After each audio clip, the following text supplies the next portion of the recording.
update ko kayo sa aking mga inaalagaang sisiw. So andito po sila ngayon sa kulungan.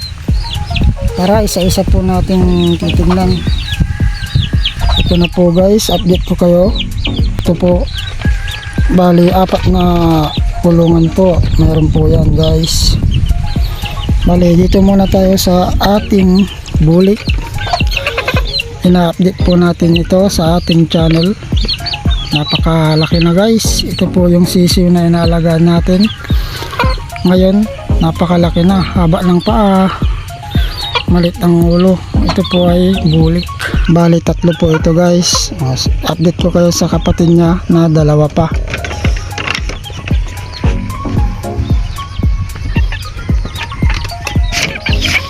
Ito naman guys ang pangalawa niyang kapatid, yung bulik talisay natin.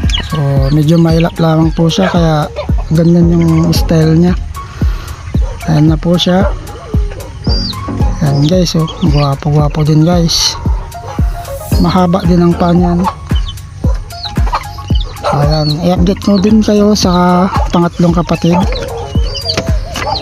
Dito lang sa baba yung pangatlo.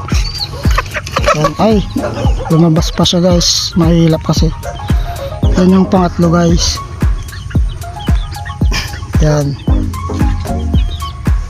Yan. So bali napatuka ko na din sila, kaya ipapakawalan ko man din. So, ayan, pinakawalan ko na lang din yan.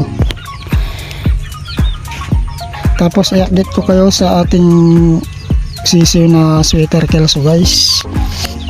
Nandyan po siya sa gitna. Ito guys, pakita ko na sa inyo. So ayan guys, bali 2 po sila. So hula ko dito, ang gender nito pares na lalaki guys, para sa akin lang. Yan po yung anak ng ating inahin na sweater kelso. Yan, bali 4 po ito. Ngayon ito na lang ang natira.